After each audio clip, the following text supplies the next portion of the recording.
What's up, everybody? Welcome to episode 71 of EZPZ Podcast. Episode 71 coming at you with a lot of guest stars. Nick is out of town at Base Nectar's spring gathering with his wife, Shayna. Trey's working at Jimmy John's. So joining me this week, Andrew. Hey, how's it going, guys? What up, Andrew? Glad to have you back. Dude, 2 times in the last 3 episodes. That's pretty tight. Madison, what up? What up, y'all? And my lovely Lyd, who's been bathing me.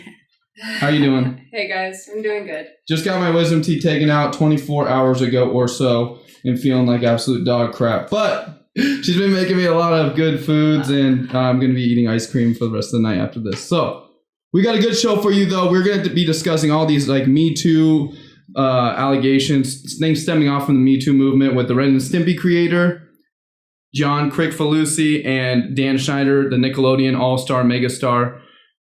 The champagne drip last night here in Iowa was a cool show. Andrew has some stuff he's going to talk about it. 515 Alive has been teasing us. But first, we're going to jump right into Flint Town, actually. So let's talk about Flint Town. Madison, that's your topic of the week. What do you got for us? Yeah, so I'd heard about this doc on Netflix, and I am super true crime, like love all that shit. So decided to give it a whirl, and you go into it, I think a lot of people thinking it's going to be about like the people of Flint, and obviously they've been through so much with the water crisis a couple of years ago. But it's actually from the perspective of the Flint PD. So I really liked it overall, just because I feel like I don't ever... With all of the things that happen in the media, obviously surrounding police shootings, we never really have a moment to see what it's like behind the scenes for the police. And so just to see that aspect of it, see their daily lives, how, they go into certain situations, maybe having something heavy on their minds that happened in their personal life, that type of thing.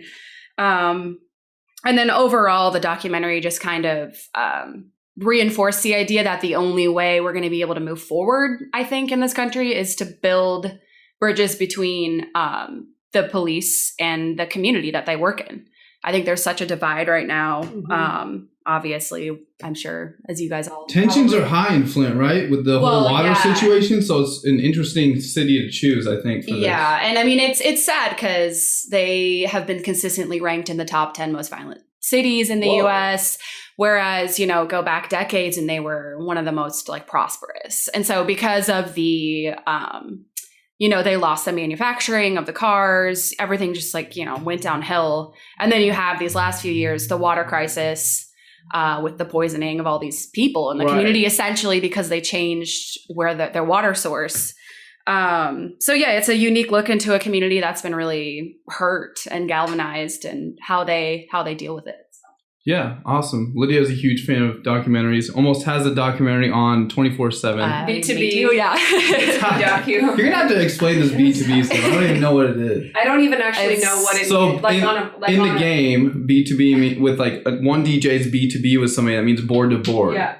Or back to back. Does it mean back to back or board to board? Like, well, board because they each have their own. It means board to board. Like you're not on. They aren't actually back to back. So it's like their boards are next to each other on the same table. That makes sense. Yeah, I agree. That's what I originally thought too. But I think that kind of shout out to Shayna. I think that like the way that she uses it, and she kind of like she basically made me start using it all the time. So it just means like back to back, like B2B hangovers, B2B beers, B2B. Yeah, I'm just gonna be B2B eating, sleeping, like that kind of a thing. So you've watched the entire series already? Yeah, I binged it. I mean, I'm good at that B2B too. Aren't we all? I think I finished it within the last week. Yeah. So it focuses on the police department. It is, and so you get to know. They have like their 5 or 6 main characters. There's one guy who's like a rookie, went through training, and then you have like the veteran cops that they talk to, and yeah, it's just a... So they were trying to get some empathy and sympathy. I think so, but it's not all about that. I mean, they do delve in a little bit to, how the community deals with it, their thoughts on, they have their perspective because they feel, that the police aren't there. And it's true because this police department is so horribly understaffed that they can't possibly, make it to every call on time. So you have the community on one side feeling hurt, and then you have a police department that's just like burnt at both ends. So it's probably not like intentionally put out for sympathy or empathy. It's just empathy is a natural thing that happens when you see the other side of things. And that's so presenting on their side of things, having viewed that, I mean, it's like an outreach to the community. And for anyone else who might have a jaded view of police, I'm a white female. I've never even been in trouble with the police. And I still, you know, you have those thoughts that go through your head when you encounter them. So just even being able to see anyone's side of any situation is going to build like a bridge and create empathy between you and that group of people. Yeah, exactly. And I think in general, that's what we all need right now in this country. But one of the most striking things that at one point during the show, there was a police officer and he just said, you know, how would you feel if every time you had to get out to do your job, someone's waving a phone in your face? Like, I get that that's, you know, their reaction now, but also wouldn't that have such an impact on, you know, how you do your job and how you feel when you do your job? So I don't know that I'd be feeling very friendly like every single time. Right. And then we've had, you know, instances of policemen getting singled out and killed. It's Joe Rogan says it best on his show that he'd never want to be either a president or a police officer. Like, those two jobs are like the absolute worst. Yeah. I mean, I'm not saying we need to have empathy or whatever for our president, 45, but definitely for police officers. Maybe he's the one person we Big shoulders. Yeah, for sure. I think Trump needs more empathy than anyone, honestly. So more empathy? I mean, he needs more love than probably anybody. I don't know. Planet. You can't teach an old dog new tricks. He's too far gone. He's a sociopath, man. Yeah, he's over. He's done. He's not going to change at 78, whatever he is, 72. Wow. Rip. So you highly recommend this documentary series. What is it, like 10 episodes or so? It's 8. It's 8. They're about an hour. No, they're less than an hour. Does each episode like focus on one cop at a time? No, it kind of is a chronological like timeline. Whenever I say cop, I feel like other cops listening to the show all around the world are like, don't say cop, say police officer. That's a good question. I don't know. Cop just sounds mean. What do you think, Andrew? Oh, I think it depends. It's hard. I guess it's not like calling them a pig or anything, which is actually... I totally understand where you're coming from. Like, yeah. I got a degree in criminal justice and worked alongside of him, and I would say cop. Whoa. Damn, dog. And step back and go like... Because some people would take offense. Like, some people want the title. It's like, I worked and I want to be a police officer. Like, don't call me a cop. Okay. Well, what did you see kind of a tangent? Yeah. What did you see anything like... Probably a lot of what you saw without watching the documentary yet. I mean, these people, it's their job. Yeah. For some of them, it's their life. Like, it's their dream job. But some of them, it is their job. It's their, not 9 to 5. That's not their hours. But they go home. They have a family. And they want to make it home. Right. Yeah. Like anybody else. Yeah. And I can't imagine a city like that here in Des Moines. I mean, it's got rough over the years, but it's nowhere in the nothing like realm of that. Chicago, South Side, Chicago. Right. Chirac. Yeah. As they do say. Yes. Yeah. Well, cool. I'm glad that we have a new documentary series for Lydia to binge this week. She deserves it. Like I said, making me mashed potatoes twice in a row now. Get me some pudding. If I sound different or weird on the show, it's because of that. My teeth are all messed up now. But let's dive into Ren and Stimpy, the whole situation this week where the creator was accused of practically grooming these 2 underage women since the age of like 12 or 13, prepubescent times, 11, 12. 13, and I mean, he's a literal predator preying on them. John Crick-Falusi, I'm just going to call him John K for the rest of this segment just because Crick-Falusi is a little bit much to say, but accused of preying on underage women Robin Bird and Katie Rice throughout the 90s into the 2000s. This was a story broke by BuzzFeed, and although it was mentioned multiple times in the story that others had seen in like, although like they kept saying allegedly because they are reporting on this, you know, whatever, there was like corroborated stories like throughout the entire story. The first girl, Robin Bird, sent him a video of her like drawing, and like her mom had just like filmed her like probably on one of those VHS handy cams, drawing and like talking about her drawings at 13. She was so excited. And she actually sent it into his production company, and he responded, and he became like a part of her life right there at 13, which is a little bit weird. Yeah. Like he responded with a letter. He eventually came to her like 15th birthday party. Like this is like getting out of hand. But I guess just trying to keep with the timeline there. That was 94, so she's 13 in 94.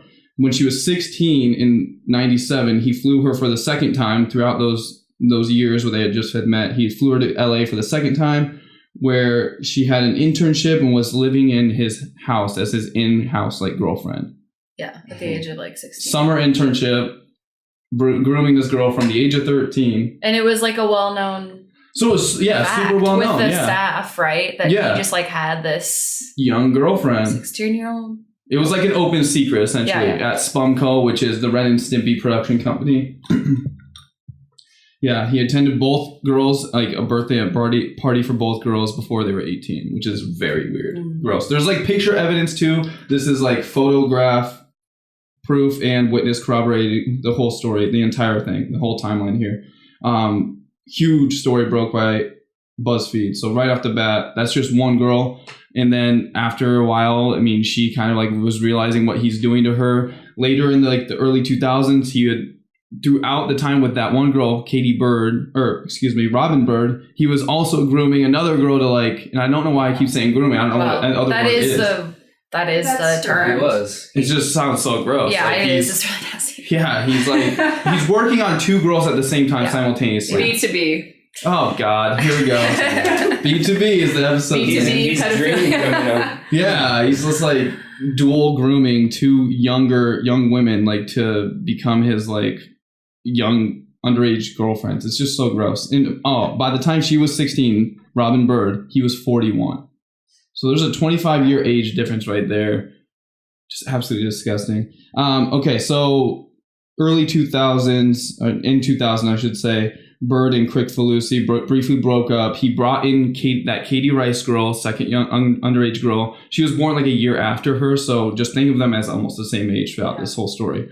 I mean, at this point, they're both 18 or 19, right? But still, like, he had been working on them and doing a whole bunch of like weird phone sex. I mean, it was going crazy. And people, this is where like the corroborating the stories come in, where people are talking about hearing stories, remembering conversations with these two girls about like showed pictures, didn't he? Oh yeah, he showed pictures like, of like them like naked in the pornographic pool. photos at parties. Yeah. I mean, it just goes on and on. And I mean, it's nice to see women reaching out and coming forward, because I mean, it's stated multiple times in here in the story, the BuzzFeed journalist who worked his butt off probably for months and months and months on this, ever since like October when Me Too started, right? Yeah. I'm sure this is when that story started. Yeah. It's stated multiple times that these two girls did not think that there was any value in coming forward. Well, because they were, the environment was. Well, they were. Didn't one of them even say they were told it was too late? Like, they reported to the police officers. Yeah. Mm. Yeah, thanks for bringing that up.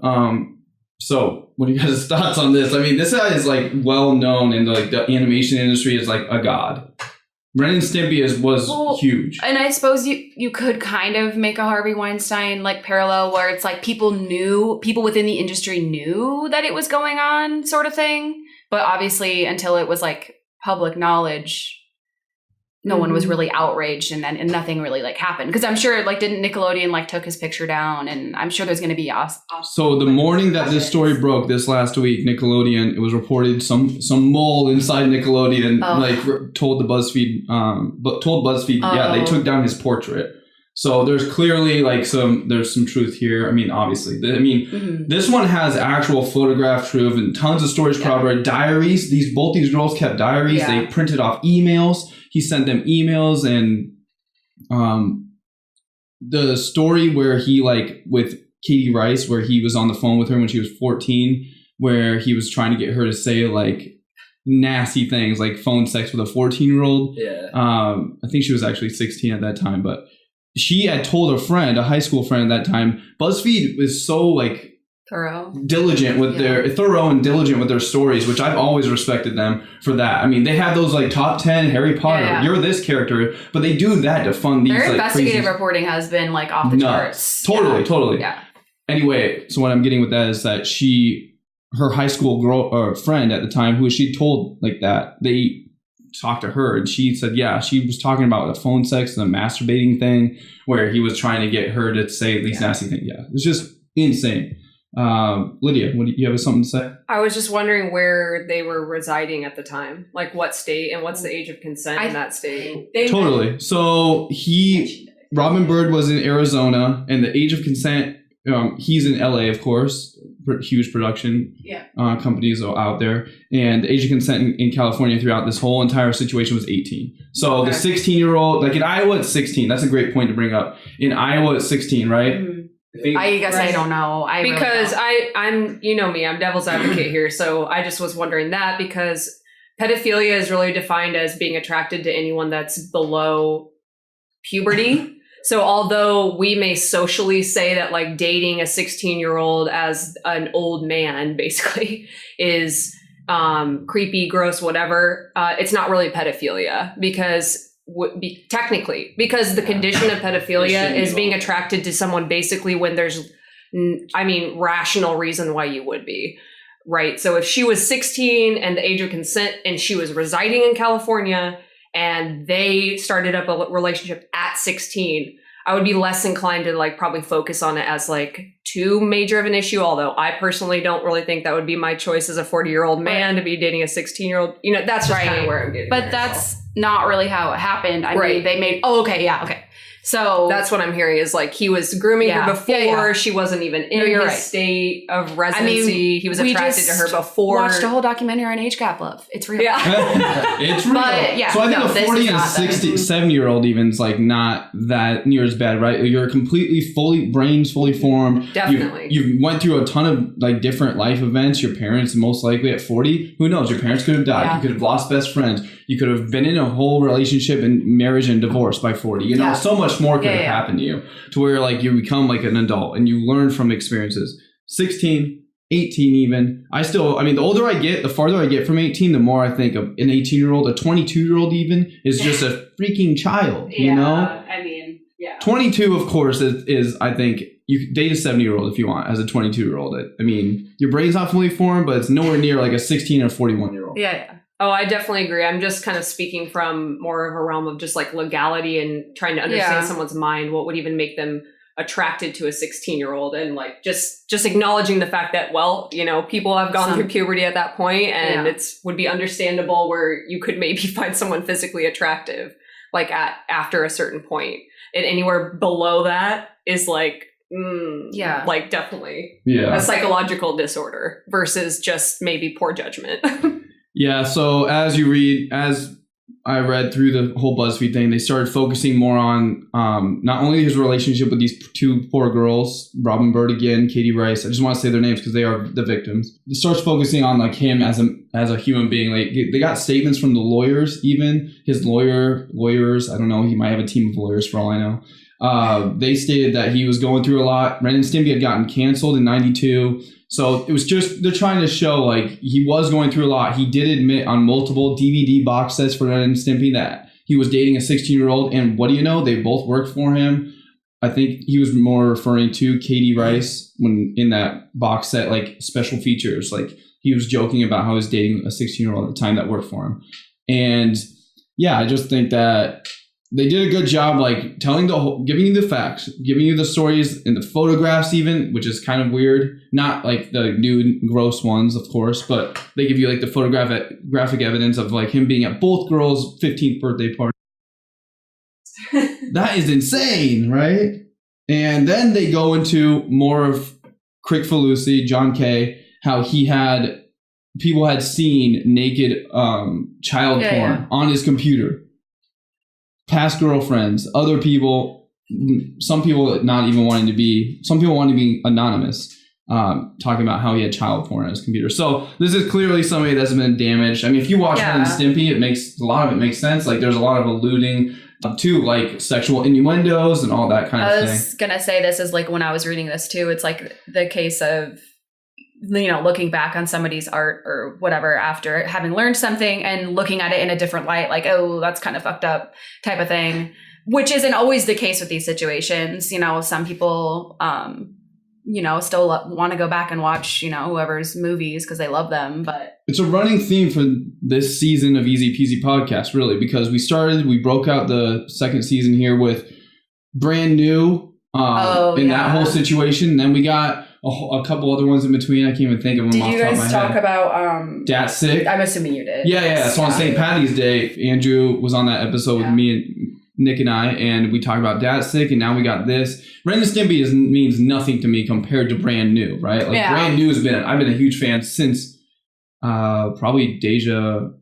So I mean, it's been like 15 years. I've been a fan of theirs. Ren Stimpy, huge show when I was a kid. Yeah. Lydia and I were chatting before the podcast here about how her father used to watch it. Like her mom used to get mad. I mean, yeah, when it was on TV, I remember my dad and I used to like watch it, and my mom would always be like, "This is not appropriate, Bob. This is too like," because it's like poop, pee, like fart boogers, jokes. Yeah, like nonstop. I just remember it being like kind of gross, I guess, but I don't really remember specifics. Crude. Oh, and they literally drug around a cat box like behind them, like to poop and pee in. What? Those shots where they would zoom in on someone's face and like they would have all the blackheads. Like high def cartooning. Yeah. Oh yeah. Still maybe the only example I've ever seen. Yeah, and it'd be like it would just be like yeah, someone's crooked face. Yeah. Like actually, SpongeBob kind of did some of that. Well, Right. he was influenced by him, right? Yeah, speak to that. I mean, I don't know. It's just from the article. Please, not SpongeBob creator. Please don't come for him next. Like they're just supposed to be like.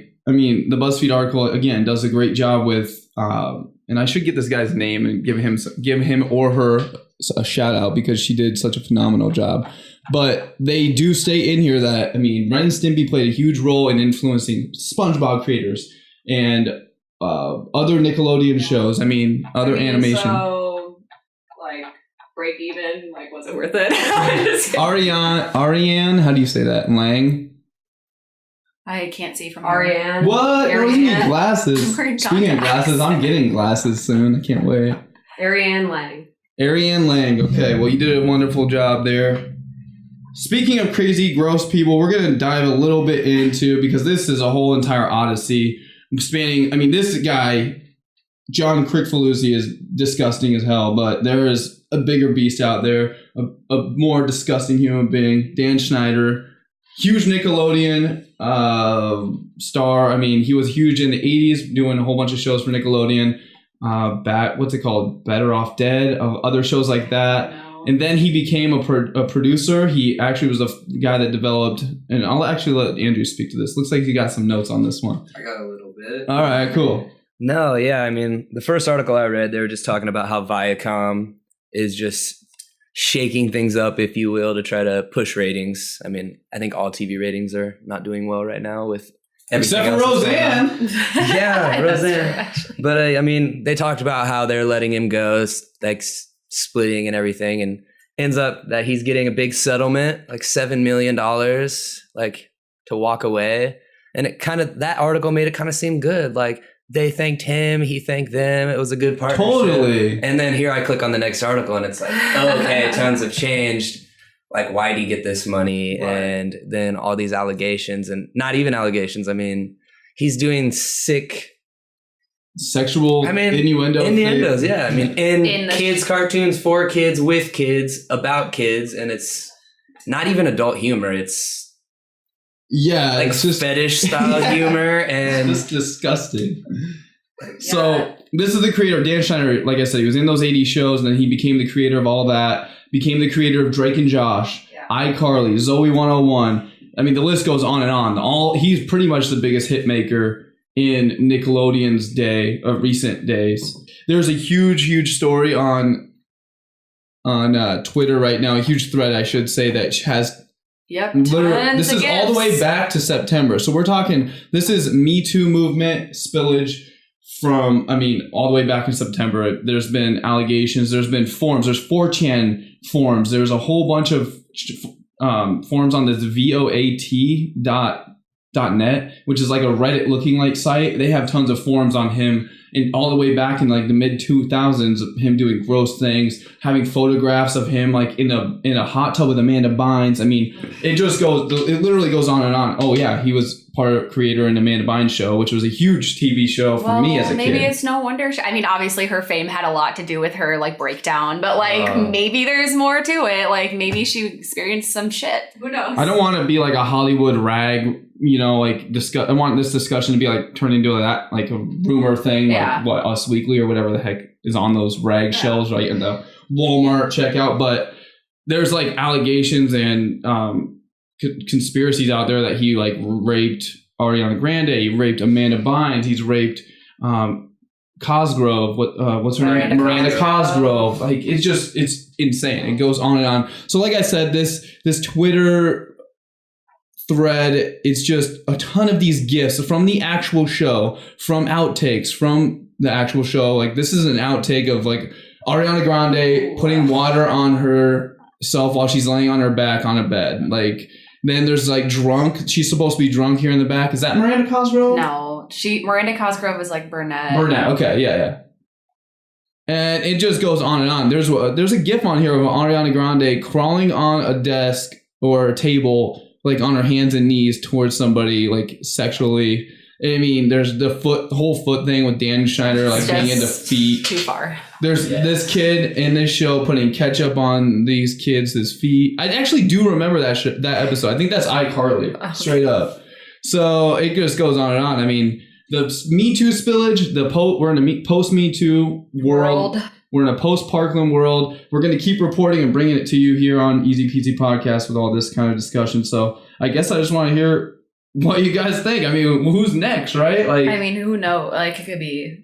You were making a joke about the SpongeBob creators. I mean, I'm not saying that they would. Yeah. I mean, just full disclaimer, even if that did happen, like, I still love SpongeBob. So that gets into separating the art from the artist. Yeah. I mean, like, I guess that's just like going to be a running conversation with us here on the pod, because we're going to keep having reports, right? Like, it still kind of like hurts to hear that Kevin Spacey, like, I can't really watch.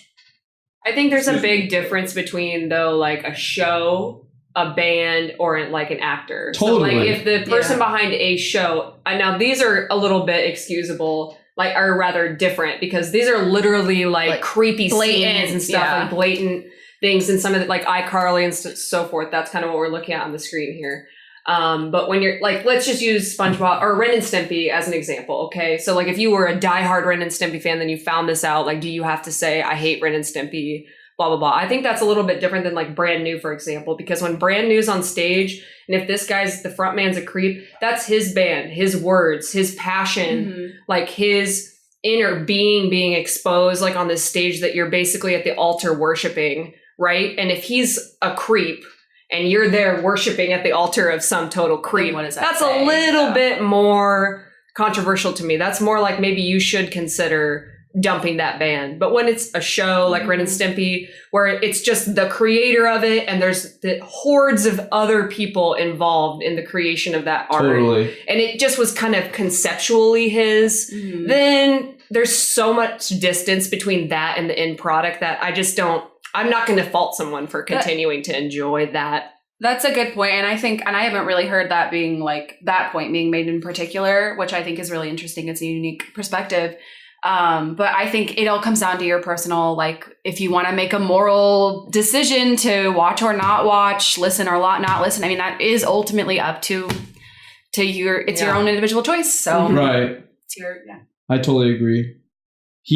So going back to Crick Falusi, I mean, these two kind of tie together. It's Nickelodeon. A lot of money was brought in, especially by Dan Schneider, of course, with all those hits. He was a straight up hit maker. But Crick Falusi still did a lot of work throughout the mid 2000s and 2010s or whatever, however you want to call it, with like Adult Swim. He actually ended up doing the animations for a Weird Al Yankovic music video. Yeah. I mean, it just goes on and on. Like, these guys are still getting work, still getting employed. Just like you said, Andrew, $7 million to part ways here as all these other projects are wrapping up. When they could have just been like, no, you're out. Like, why the money? And I mean, I read into comments because I was like so into it. I mean, a lot of it was the same places we are, but then there's people sympathizing. I mean, there was one guy I read and his comment was something along the lines of like, you got this guy that works around a bunch of kids all day and has to interact, and like, his job is to be able to like speak to kids. So like, what do you expect when he's got to be a kid and live like a kid? And it's like,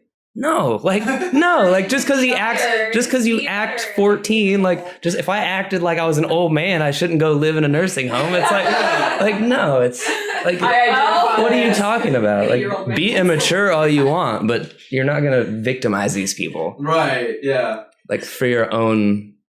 Yeah, I mean, we're all about the same age, right? Like Drake and Josh was huge for my younger sisters. I actually kind of like the show too. And now that's a show that has the two leading actors as men, Drake and Josh. But then there's the shows like iCarly. I mean, I obviously wasn't huge into iCarly. There's the Hannah Montana. There's Zoe 101. I mean, did you guys ever watch any of those live action shows? Well, I just want to back up for a second and just talk about the real tragedy between Drake and Josh, and that's that Drake didn't invite Josh to his. We still talk about this.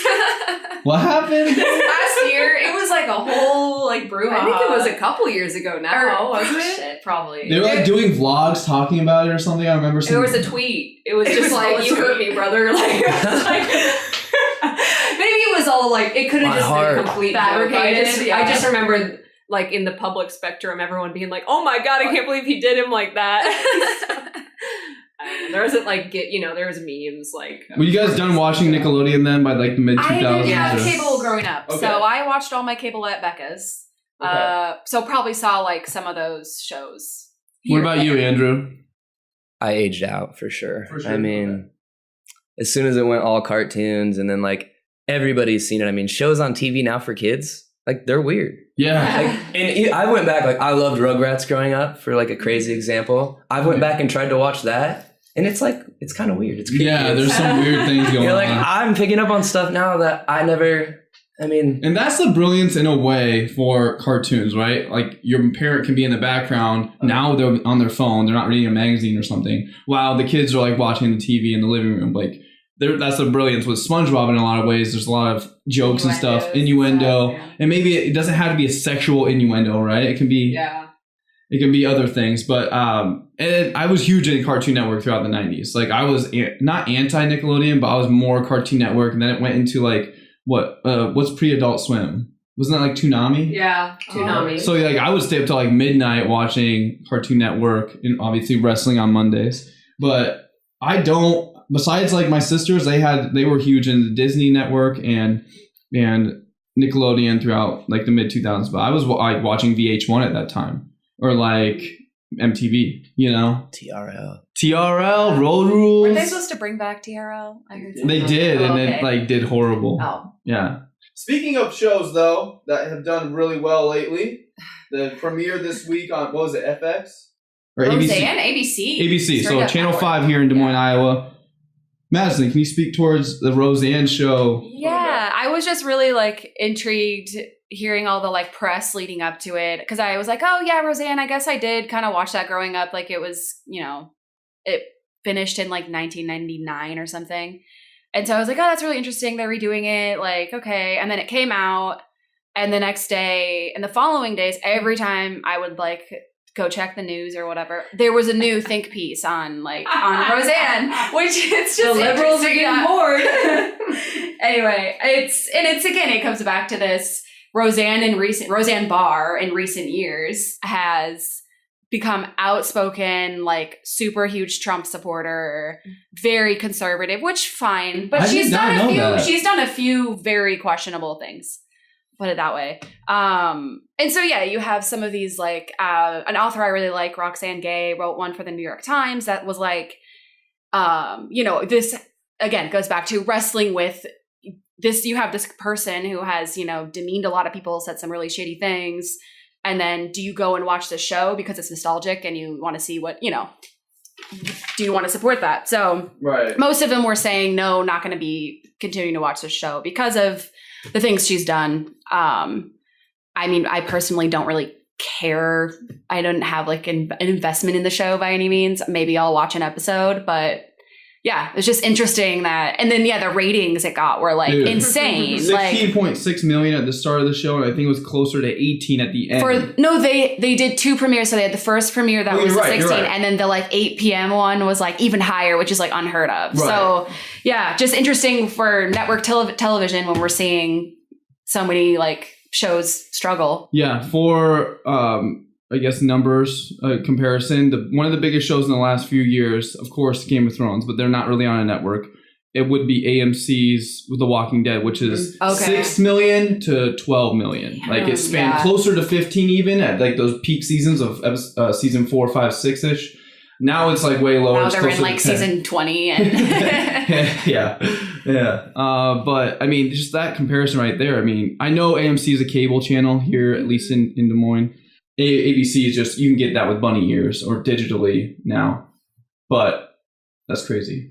Lydia, you had something to say? I was just going to say that it's such an interesting time that we're living in, because never before have we in the public been challenged with having to look at celebrities in the light that we have, because no one's ever had this platform before, like with the internet and connectivity. So we never knew Marilyn Monroe's stance on abortion rights. You know what I mean? Right. Like never before we didn't look at Frank Sinatra and be like, how do you feel about meat eating? Like, are you going to go vegan? Everybody's a politician. Yeah, totally. So we're kind of stuck in this open space where everyone's out sharing their opinions on things, and maybe before we would have even known Roseanne's political feelings about anything, and now it's not that I think she has changed, but I'm just saying anyone in general, it's not necessarily that something's changed or become more of a problem, it's just that everything's out in the open now and they're free to share their political opinions about things. So we are forced to make those decisions. Right. Like, do we support the art or not? Yeah, though to be fair, I guess, obviously this wasn't in the age of Twitter or whatever, but when she had her show in the 90s, she was outspokenly like liberal. And the show was like seen as a pioneer for like women and the issues that it tackled. So yeah, it's just interesting that like it's changed. But now when she comes back, she's a Trump supporter, right? Like in the show and like it's just people change it.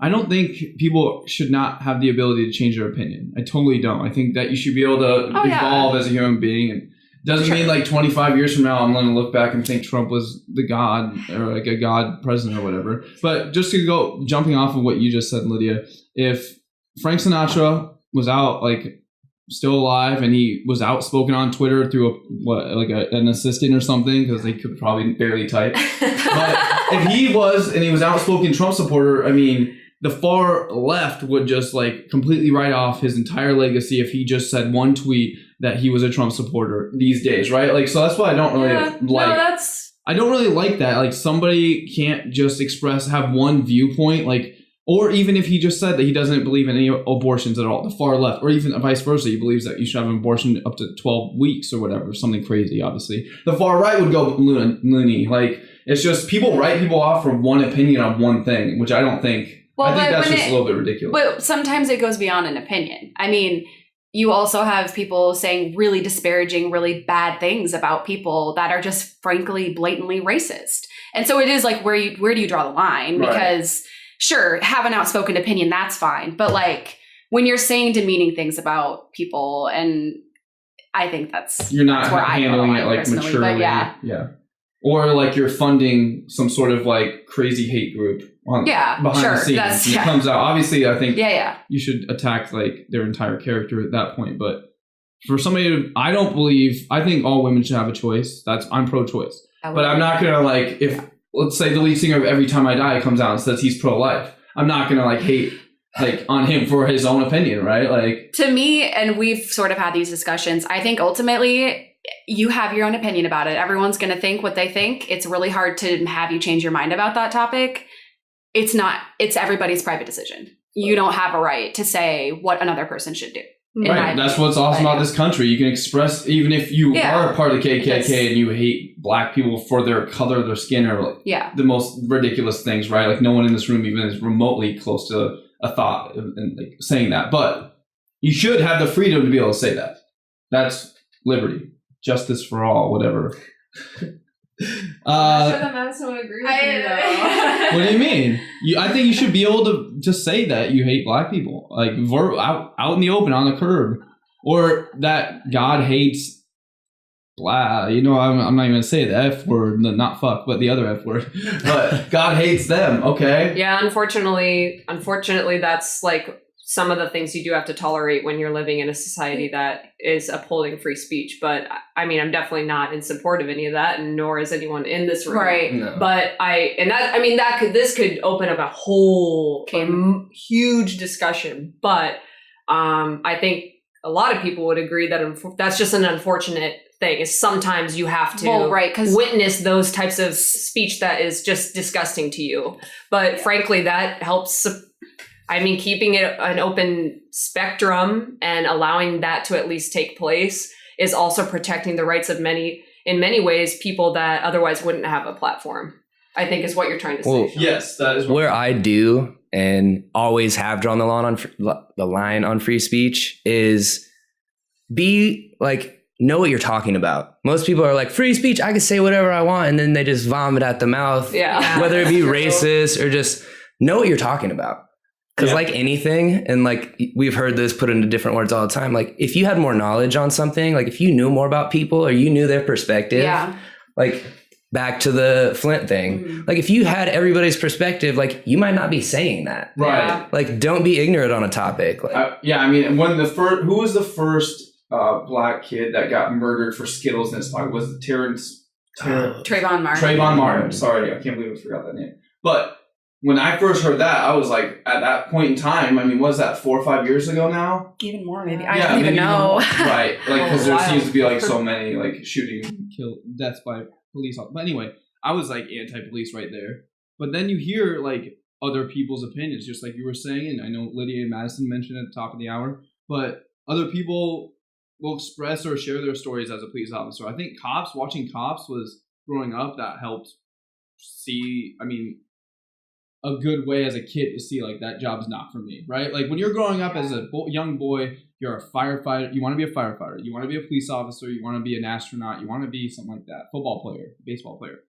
That was like, I'm not going to be a police officer. In that situation. Yeah. Also, I mean, it's admirable, but yeah. Exactly. Or like all these war movies. Like I don't want to be a soldier. Yeah. Sorry. Like I just can't. I mean, like you decide to be a firefighter because you like just want to be a hero, but you don't want to make any of the hard calls. You're just like, I'm just gonna go with the firefighter. Yeah, you want to be playing cards for 38 hours. Like, no, I'm just kidding. I don't want to I know firefighters out there. Everyone knows I'm always joking. So. Yeah.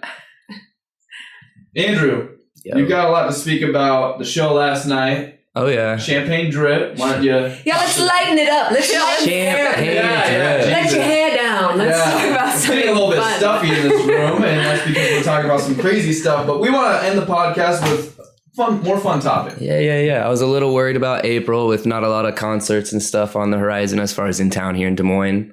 And I heard about this show. I went to Wacky Wednesday downtown at Heroes. They do that weekly EDM show. It's kind of cool. Got a flyer. Threw it in my pocket, and then as time came on, Friday, nothing to do. Why not go? It was cheap, $12. Okay. South Side, right across from Southridge Mall. What's called the event venue. That's the actual name. It's just called the event venue. It's like they had they had to fill out a file and it said event venue, and they're just like, that's perfect. Leave it blank. But yeah, I went, and I mean, I have a hard time putting down shows because I don't have high standards for things. I like good music. So I can sit in somebody's basement. If you're playing good music and it doesn't sound like crap and I'm not having a bad time, I'm probably having an okay or good time. Right. We got there early. I mean, the crowd steadily got bigger. By the time we took off around 12:30, we didn't even make it all the way to Champagne Drip if he was there. I can only assume he was. But I mean, everybody was playing good music. Glass half full kind of person. So much potential. I mean, they were unprepared, but I mean, I think in any new venue, any new style of show in a venue for the first time, the best way I can explain it, and like maybe everybody get it, is like imagine an Olive Garden and you like took everything out. Like, so the wall layout and everything, like it's wide open, but like no tables. There was tables, but largely this place was empty, but the layout was kind of like that. Okay. Different from where we normally do EDM venues. Normally it's high ceilings and everything. This was a lower ceiling place, but actually to the benefit of sound was great. The lighting was a little bit different. I mean, if you have a laser light and you have 12-foot ceilings, you're going to get lights in your face. Yeah. But nonetheless, I mean, I still have a positive view on it. I had fun. Okay. Even though I left. More shows will be at this venue, or? I would go back. I hope they can build on it. I think anything. I mean, we've seen like 515 Alive. We've seen it go from this small thing and this oddly placed thing when they did it downtown and stuff to now they've got, I mean, if you give something enough time and enough care, you can build on it. So, I mean, I can only hope they do that. Right. So the person that put this on, he puts on Subsonic, correct? It is related. I don't know everybody that's involved, but yes, it's definitely. So it's like a different like subsect of the EDM production crew that we're normally used to hearing, which is 515 Alive, Cosmic Kingdom now. Just like it's a different branch on that. More of the Wacky Wednesday type. Yes. Okay, branch, which is a little bit a baby branch compared to those big giant production crews out there with 515 Alive. Cool. Glad to hear it. So was it local artists? So Champagne Drip, is that like a regional act or? I don't know where he's out of. I mean, immediately when I see a show or a flyer come, if I don't know somebody, I'm the type of person, I like music. I'll get on Spotify or whatever and look him up and run through. He's got remixes that he's done. He's done Bass Nectar remixes. Okay. He's done stuff with Dylan Francis. Zed's Dead. The list goes on. I'm definitely leaving people out, but those are names that I know and I know you guys know. Yeah, so this show was definitely recommended to me by not only a coworker, but also a friend of the show, fellow Lemonhead Shayna. She also recommended we go to that show a couple weeks ago, I think all the way back to like middle or beginning of March. So, I mean, this show was definitely on the horizon for us. With me getting my teeth ripped out of my face, did not go. But yeah, that's cool. I mean, we have a new venue, guys. Like, I'm so excited. I don't know any of the background on this. Did it just it used to be? This was Space Base. The actual thing was called Space Base 2, so I can only assume there was a Space Base 1. I don't know if that was. That was in someone's basement. I mean, I'm gonna start coming out with first things that are like something 3. But yeah. I can only assume there was another one. So hopefully this is an improvement on that. Okay. I mean, that'd be a good. I mean, if anybody knows about that, let us know. But, yeah, cool. I mean, I like it. I ride for the new artists. Right. I mean, it's easy to show up for a headliner. Like, I do it. We'll go to Wooley's show and I'll skip a couple of the openers. We'll enjoy ourselves in someone's living room, like gaming before. Oh yeah. Well, but like, there's openers that have blown me away. I've been to I went to Bear Grylls just this last year and had I wasn't looking for anything out of it, and it was a hell of a show. Yeah. So, I mean, I look forward to that. I like being surprised by people. There's people that I don't know their name that I was dancing my ass off for. Yeah. I had a kick-ass time. Awesome. I really did. I hear that. I'm totally going off what you just said. I mean, we could have another huge discussion on openers, but I was just seeing a flyer recently. I just saw a flyer recently of the Wonder Years posted their first, The Upside, which is like an album that came out like 6-7 years ago for listeners playing at home. And possibly a couple of people in this room. The Wonder Years is a pop punk band. So think Trey's favorite band in the entire world. Or at one point in time they were. So they posted a flyer like, oh, it's been 7 years since this, or 8 years, I think. And it was the opening acts were Title Fight, one of my favorite acts in the entire world. The Guns, Man Overboard, they have like AKs, Defend Pop Punk, Man Overboard, and like 2 other huge acts. Are they good yet? Were they ever? Well, basically what I'm saying is like, you're totally right. Openers need some more respect sometimes. Lydia and I went to, what's their name, babe? They have like the masks, the light up masks, the 2 dudes. Oh, Black Tiger Sex Machine. Yeah, BTSM, Black Tiger Sex Machine. I don't know why. Like, my brain ain't working, y'all. Davin. Oh, yeah, Davin. So, yeah, that's what I was just going to say. It's your boy. It's your boy, Davin. So, we went to the show April 2016 by ourselves, just on a whim on a Thursday night because I just got a new job, was in between jobs. We were going to St. Louis the next day. And the opening act, Davin, he was throwing down. That was insane to see him on top of his deck with an electric guitar. I'd never seen that before by an EDM act. Totally right, Andrew. I think I will give myself some credit. I'm like, I want to get to the show when it opens, usually. That's how I operate. I always will throw this in your guys' face. What was it? Decadence 2015. I wanted to go see the opening acts. Well, what did you miss? And Millennium. They were opening, and nobody wanted to go. At the time, we were just too true. We didn't not want to go. It's just beer is so good. Beer is tight. Tasted it. And It's so good. Yeah. But I'm just saying, like, I always want to see like the opening acts. One of the things I used to do is like make a playlist for every show I actually attended. I would put those opening acts, a few songs on there, and if I really liked them, I'd add more songs. Yeah, so much easier to do now with Spotify. I mean, you could discover a lot of awesome artists. That's like all I do anymore which is good and bad because I feel like I don't listen to albums anymore at all. I'll just find playlists on Spotify, or I have like my Discover Weekly. You're the one that turned me on to Whitney before And then you even knew that we were going to go to. Didn't even see them with you. So yeah, I mean, opening acts, super huge. Discovering music, it's harder and hard. It's easier and easier, but at the same time, it's harder and harder in my opinion because there's so much noise out there. And I do that in quotes because I just mean there's so much music. It's so easy to access so many things. It's hard to just hit play, right? It's almost like the Netflix effect. You're scrolling through Netflix. You're like, maybe there's something better. Yeah, I never actually picked something. 500 channels and nothing on. Yeah, exactly. Yeah, it goes back to that. So let's end with a short discussion here on 515 Alive. Lydia, I'll kick it to you. Early bird tickets went on sale on Friday. That is a definite yes for us. We have very much fallen in love with that over the past few years. We were slightly late to the punch. I feel like a lot of people were going even back in the day when it was still on the bridge downtown, and then migrated to Principal, right? I always say that wrong. Principal Park? Is that what it's called? I call it Papa John's. What? No. The sculpture park. That area. That's next to the Papa John's Sculpture Park. Anyway, it's the park that's just centrally downtown, right on the cusp of downtown, kind of on the west side of downtown, and that's where we made a lot of memories. And then last year it transitioned to Waterworks Park, so just kind of a larger, more traditional, I guess you would say, grounds for a festival. Anyway, we snagged our tickets on Friday. Early bird, definitely have to go early bird and just save money. We know we're going to go. We always take that Monday off. We make it a big weekend.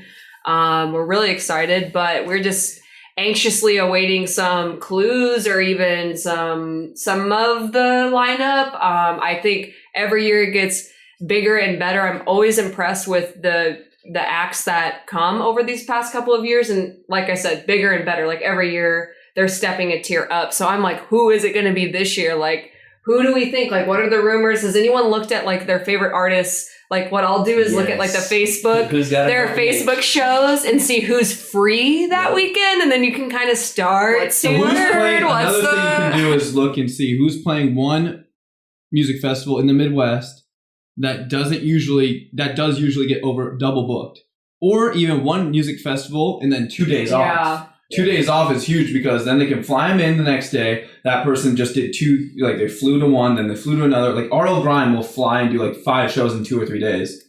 I mean, it happens all the time across the country. So let's speculate. Yeah. What do you guys? I don't have any ideas, obviously. All the way back in last fall, honestly, right after last year's 515 Alive, I was speculating it was going to be huge next year. It was going to be Who told us that they doubled their budget? So yeah, they doubled their because the budget. Tickets are at least $10 more. Yeah, it's only 10. Okay, it's only $10 more. Last year they were 60 or 70. Now they're 70 or 80. 80 with fees. Yeah, $80. It was like 79, 80 or 90 something. I need a heavy hitter. I'm looking for Bass Nectar or Skrillex. So Let's here's do the this, thing. baby. This is like the number one. Okay, we're gonna put this one out there that there's so many like obvious. Oh yeah, it's gonna be this guy because.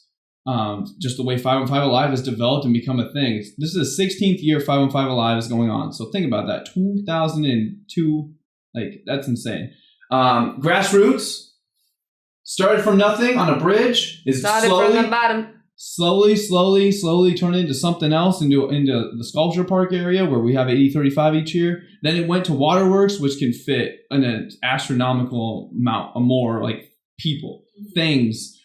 Beer tents, which we know is a really huge thing last year, right? Like Lydia and I have discussed, and many people in our friend group have discussed, the beer lines were insane. Yeah, they had something weird going on. I saw on the comments, actually, someone just like politely said, please like improve whatever the hell was going on last year with the beer tents. And Dan Green was very nice to comment and reply basically like, we're aware and like we're changing the process. Like he was fully aware of whatever they had chosen for like their system. So what I'm getting at with all them building up, right? Waterworks Park now, it's going to be, the headliner is going to be Bass Nectar. 100%. Because Bass Nectar is all about the grassroots causes, the grassroots shows, the things that started from nothing that turned into something awesome, the good vibes, the Electric Forest. There's a reason why he is now a staple there and will be playing every Saturday night at Ranch Arena till the end of Electric Forest, because Electric Forest is all about the fam, the love. EF fam is a huge thing. Hashtag everyone knows Forest family. Once you go to Forest once, you're part of that family.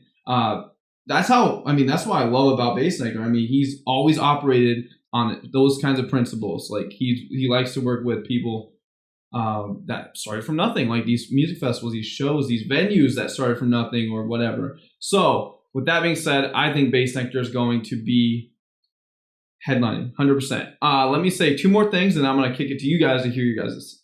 So this last year did not fall on my birthday weekend for once, over the last like 4 years now. And this year again, it will be my birthday weekend. So, and I think it's your birthday weekend too, Andrew. 4 days after my birthday, Yeah, totally. It's 1 day after mine, so it's going to be tight. Next year, that means it's going to be on my birthday. But that's huge. We're going to have a huge birthday party for sure somewhere. And Brandon's birthday, right? Brandon's birthday. We got Caleb's birthday. It's basically just going to be a giant festival birthday, like B2B birthday. That's why this music festival birthdays to birthdays. Like I said, you and Lydia, the stars were aligned this year. You got Cosmic Kingdom on my birthday, literal birthday. I got a Friday for the first time since I turned 21. That was a really lucky one too, just side note. But. Yeah. So I said I had two things to say. Yeah. I should have written so you're voting Bass Nectar. Okay. Okay, no, the other thing, before you guys give me your thoughts on who you're going to have, I want you to think and nah on this. So, did you hear, I heard in the back, a little birdie told me that, and this is breaking news here on EZPZ Podcast, the Dan Green, who bought this music festival, the rights to it, and has turned it into something massive, he is working with Insomniac. Literally, like, has employed Insomniac, which does EDC. Insomniac is the production company that does EDC. They do Forest. They do a whole bunch of other music festivals. But he's employing like one of the greatest US's music festival companies, production companies in the entire world. It's amazing. Like, what the heck? I mean, holy crap! Like, they might be taking a bigger cut, but that's why This is gonna be great. This is gonna be great. So they have like so many ties with like different artists, different booking agencies that he just did not have access to beforehand, which leads me again to toss it to you guys now. First of all, we're going to see some cool stuff in that giant field. Okay. Waterworks is huge, right? It's just a pain in the ass to get to that side of the park. That's what I will say. Like, it's so hard to walk from come and go or whatever stage to the other stage because it was just so big. No, just getting into the damn park was a pain. You're totally right. We're going to have to improve it strategize. They probably year. need to improve like the flow. signage and. Yeah, I mean, as Ubers go through, Lyfts go through, then they'll understand a little bit more like how best to do it. And it is kind of nice that they have an in and out. At least they have that, not having, there's no like dead end situation. Yeah. It's just, I think it's more just, it was like the first year that they've ever done something like that. So the drivers were like, I don't even really know what. Yeah. It's besides the point anyway. But so they're going to have awesome art installations. Number one is what Insomniac can bring. They can bring those, fill up that field. They can bring those other booking agencies, those other connections, essentially networking. It's gonna allow 515 Live to blow the heck up. I'm telling you right now. Yeah, so with you guys knowing that now, honestly, that opens up the doors to every freaking artist out there. In my opinion, EDC, the company that does EDC, is helping 515 Live now. Wow. Well, wait, is that confirmed or no? It's rumors. Okay. It's a little bird told Lil Shawnee, but like, come on, man. That's no. If it's true, that's crazy. I mean, that's awesome.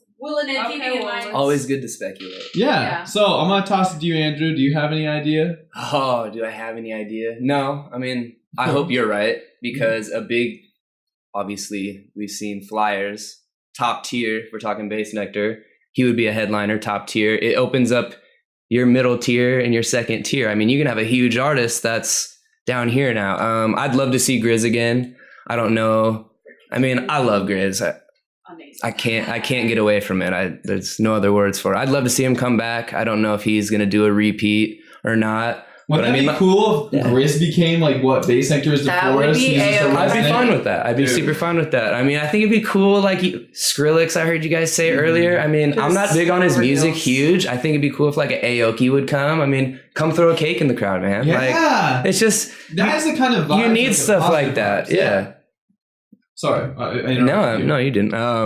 But yeah, I mean, I don't even care who goes. It's gonna be fun. I mean, I could not even listen to the music. I was gonna say I literally have no guesses because I'm like a little bit further away from the EDM scene than you guys are, but I would love to I'm looking forward to because they're gonna have at least one or two, right? They usually like last year seemed to be pretty. Always forget about that side of things. Yeah, it's hip hop and EDM. Like that's what this music festival is. So I mean, I wouldn't even be able to begin to guess, but I would just hope that it's. Bring Chance. Oh, I would die if he came to Des Moines. So yeah, that'd be huge. With Insomniac helping out, that's EDM part, right? Like, does Insomniac have ties? Do they have leverage in the hip hop scene? Or if there's any. Well, you gotta look who the hip hop scene doesn't have leverage on. Like I say, like your Chance, your non-label people. I mean, these people started. These are your SoundCloud rappers. You're right. I mean, they came from here. They care. Yeah.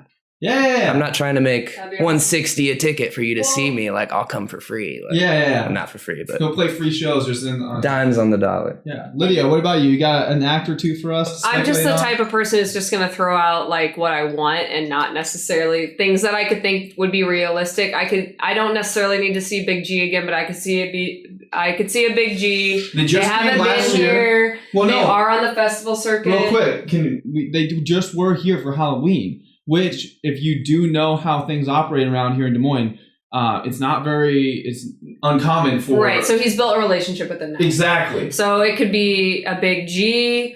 I'm trying to see a Mr. Carmack on this. I'm trying to see a Sammy G. You guys will just have to talk him up at Forest. Yeah. Well, we're going to... I would love to see Skrillex. I love him so much. I haven't seen him in a couple of years. That would be like a dream for me. Bass Nectar puts on a hell of a show, but he's not my top vote because I am already going to be seeing him at Electric Forest, and I've seen him multiple times in the past. So I'd rather see someone like Skrillex, who I haven't seen in a couple of years.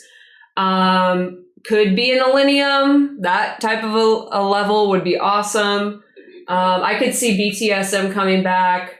I could see Space Jesus even maybe coming back if he wants to make a risk on that. I respect that big time. I didn't even think about that. Yeah. He's not Cosmic Kingdom. Who's headlining that again? I don't think anyone's been announced. What, G Jones? No, Cosmic Kingdom? Oh gosh, yeah, sorry. G Jones, yeah. Oh, that's right. Is the only one that's the headliner that's been announced. Yeah, so that got announced. We kind of briefly discussed it a couple of weeks ago, I think, on the podcast, but G Jones headlining. So it's just right there plain as day. Like, this is not going to be near as big as 515 Alive, which it shouldn't be. It's only... No, this is an iteration or like a phoenix in the smoldering ashes of what's it called? Cosmos, right? Yeah, Cosmos. So that's what Cosmic Kingdom is. Yeah. What is that? St. Charles? That we put that on? Yeah.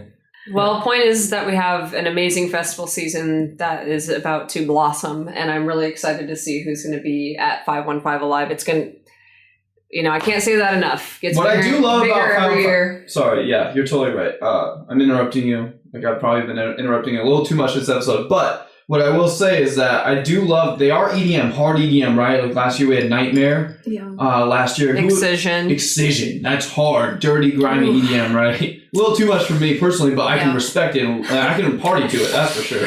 But then we got these acts like Tech Nine, and we got Gucci Mane, right? Hip hop. Oh, I forgot about Gucci Mane. But 2 years ago, the headliner, which got cut short, not STS9, Eodo. Yeah, so Eodo is like a funk, electronic, crazy. They while they're playing. Tycho. That's what I'm getting at. Tycho or Odessa. I mean, that's what I love about this. Oh my God. Odessa 3 times in a year. I don't know. Mama. So yeah, I mean, here we go. Listeners playing at home, we're super jazzed, of course, for 515 Alive. The lineup will be coming out in the next couple weeks. They've said it multiple times through comments, through messages to people, which other people are screenshotting, sharing. Stay tuned. Yeah, stay tuned. They're going to be releasing that lineup here mid-April. I believe just kicking it back to the front of this discussion, the early bird tickets are sold out now, I believe, or like they said they're like 80%. You know how they always like to market like they're gosh, I know. It's like that's their main way to market is just giving out percentages of how well something's doing. But we're super jazzed, super excited. We'll be more to come, just like Lydia said. That is going to be episode 71 of EZPZ Podcast, recording here in Studio EZPZ, Des Moines, Iowa. I appreciate you guys coming out here. It's a little bit weird not to have my left-hand man, Nick Gandy. Left-hand man. Yeah, the left-hand man. It's a behind-the-scenes joke. What's that called? Closed. An inside joke. It's a behind-the-scenes joke. It's like Shaun called Madison the left-hand man a couple weekends ago. So we were in a cabin. She used she's left-handed. So naturally, you were sitting on my left too.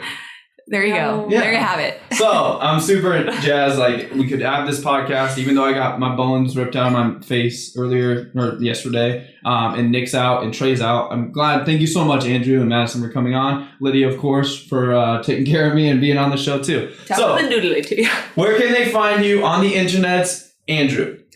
Instagram 5mit4. That's at 5mitt4. Yeah, totally. And if you're watching this on YouTube, you'll see it right there. If you're on TheEZPZ.com, you can click on his photo and it'll take you to his Instagram page. So Madison, where can they find you? Instagram and Twitter now, MadCity515. Yeah, I've been getting some likes from you, some retweets. Yeah. So that's kind of nice. I'm trying. Lydia, how about you? You can find me on Instagram at LYDDZ, and you can also check out some locally sourced homegrown memes at The Retired Human. Yeah, she's got a meme page now. She makes these. It's not me. Pretty sick. It's not me. What do you mean? Well, she works with The Retired Human. I work closely with The Retired Human. Got some memes coming out. Iowa grown, Des Moines grown memes. Organic too. They're vegan. They're not vegan. Gluten free. They're not vegan. No. Right on. Well, you can find me at Shaun S. Johnson on everything. At Shaun S. Johnson with a U, mother effer. The EZPZ is at the EZPZ on everything. The EZPZPodcast at gmail.com, so you can send your letters. You'll be featured on the show. Andrew, where can they send the letters to? My house. No. The EZPZPodcast at gmail.com. What was it? That. Yes, thank you. What you said. That works. Thank you, listeners. Have a good one. And we out. Where is life?